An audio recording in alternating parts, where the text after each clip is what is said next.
Certainly, and thank you for having me here at Fashion Beyond Waste.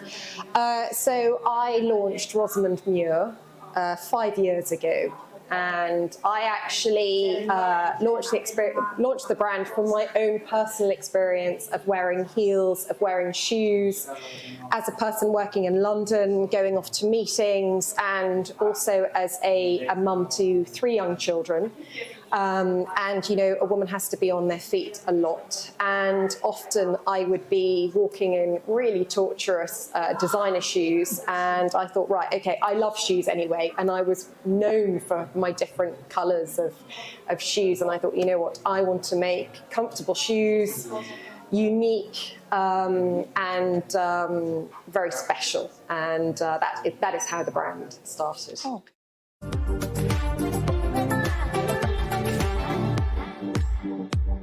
Yeah, so basically I launched with a collection called the Star Collection. And actually even telling this story always brings the hairs up on my arms because it's a really, really special moment for me. I have a house in Puglia, my family do, and actually when we get there, when we arrive, we love to sit back and look up at the stars in the sky, and it is so clear. And actually that's how the Star Collection came about, as a tribute to my family, to my children, to my husband, and it honours, you know, family, friends and love, and that's what the collection is all about. So that's how I started. And actually, you'll see that a lot of the pieces are named particular names, and they're named after my mother, my grandmother, my children, my husband, special friends. So it's almost like family, and, you know, special people to me are sort of, you know, in my shoes. So they're very personal to me. Each design is very personal.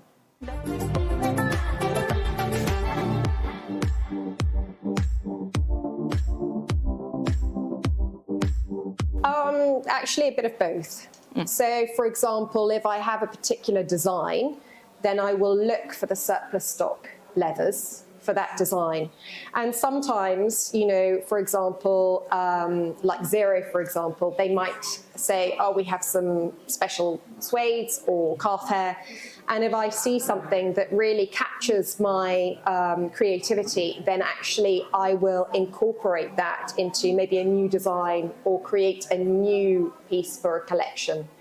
So it's really a mixture of both, for example. For example, a surplus stock company sent me surplus stock sort of heart calf hair. And they didn't send very much at all. I mean, it's very small batch, but I saw them in loafers, and I thought, oh my goodness, they'll be amazing in loafers. So there we go.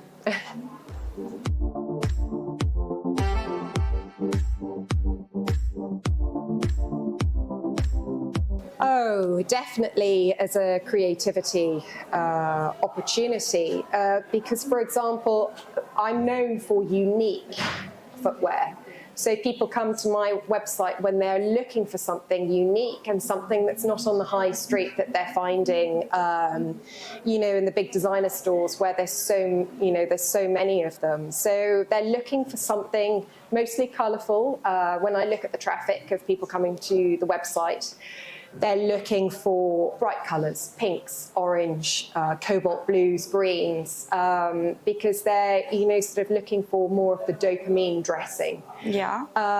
So I don't find that I'm sort of in any way constricted by use of surplus stock leathers. Sometimes we run out, and, you know, if we run out, then we can't make any more of that particular footwear, and this is the ethos that we have anyway. It's small batch and unique pieces. Okay.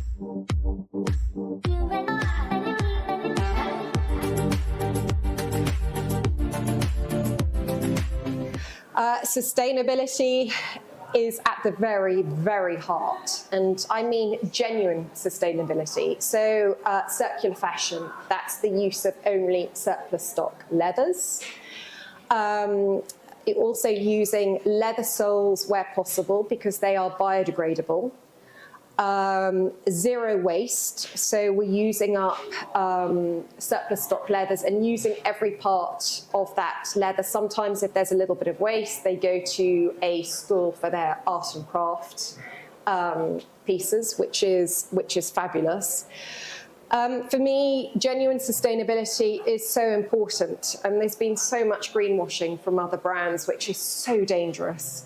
And it's been difficult as a small sustainable brand to navigate that greenwashing because, you know, the bigger brands and their greenwashing have hidden actually what the genuine small sustainable brands have been doing, which has actually been quite challenging for us small brands. So, I mean, I only use byproduct surplus stock leathers as well. Animal welfare is extremely important to me. I don't use any exotic leathers at all in my production, either surplus stock or, you know, sort of manufactured particularly, because I only use snake print leather from cow print, crocodile print from cow leather, lizard print from cow leather, ostrich print from cow leather, because we know that that has actually come from the meat industry. And while people are eating meat, there is this extra part in the process, and it would be a shame for it to go to waste and burnt, for example. And I've actually heard in South America that they are burning the skins instead of using them, which is a massive shame. So, yeah.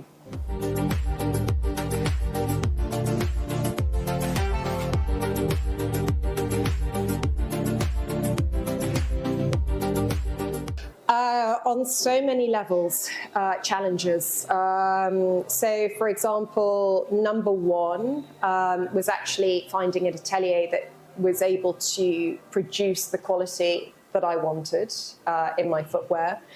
An atelier that was a very ethical run, you know, atelier, because sometimes you're not quite sure sort of the practices and, you know, the labour behind the production. So actually I work with an atelier where they have a very, very small team, and I go into the atelier once a week and have a personal relationship with the workers as well.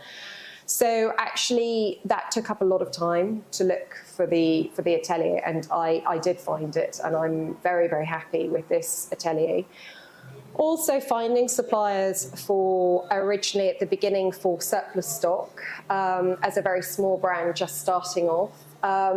Sometimes it was difficult because they didn't really know me, and I got some very interesting quality leathers sent to me which couldn't be used, which was very unfortunate. And then I was able to then find, you know, surplus stock companies that were actually respectful to my brand, and we have a great working relationship now also. Finding the swallow feature, the soles production, the heels production was also quite challenging because I only produce in small batches. Yeah. As a result of that, I have a premium that I need to pay on top of that, which is actually more than the other designer brands who are producing huge amounts. So unfortunately, my soles and my heels are more expensive as a result, because I don't order in huge stocks, which is something that really needs to be looked into, because this prevents small companies like mine from being able to really get going with their brands. Yeah, I think that's...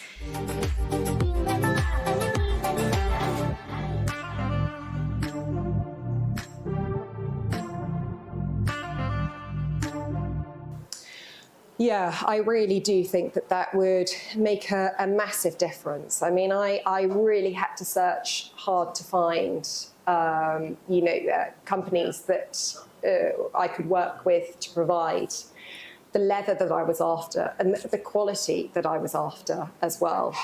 And actually, it was going along to fairs such as MICAM and Milan Fashion Week, where I was introduced to suppliers who were genuine suppliers, you know, that, like, for example, Zero is, you know, we had a fabulous conversation.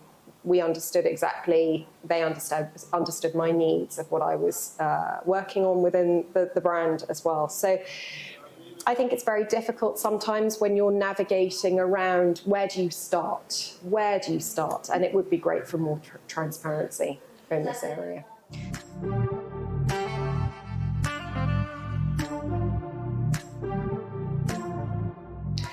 Absolutely, and I think companies like Zero are really essential going forward. And if we look at what is happening with the planet and overproduction of leathers and textiles, we need more and more companies like Zero to stand up to that and be there for other brands to show, you know, we are slowing things down.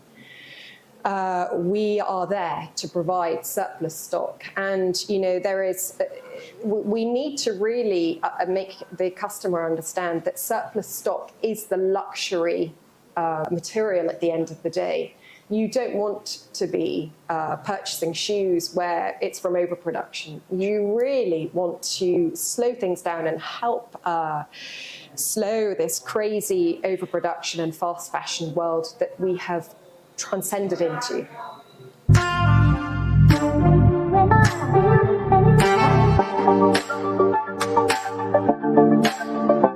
Yes, you might start with a dream, and you can be particularly, you know, stubborn to keep to that dream. I started, for example, with heels, and as soon as I launched my brand, we went straight into lockdown. So you can imagine people were actually only wearing trainers, slippers, flats, because nobody was going out, nobody had the opportunity to wear heels. So actually, flexibility is the big word that I would actually tell emerging designers and small brands, because you have to go with the flow. You can't stubbornly say, right, I have this product and I'm going to sell this product, because you have to look at the market, you have to look at what people are actually buying. And at the end of the day, if they're not buying yours, why are they not buying? So you have to be flexible. Thank you very much for all that you share with us, and thank you for being here. Thank you. Thank you for having me.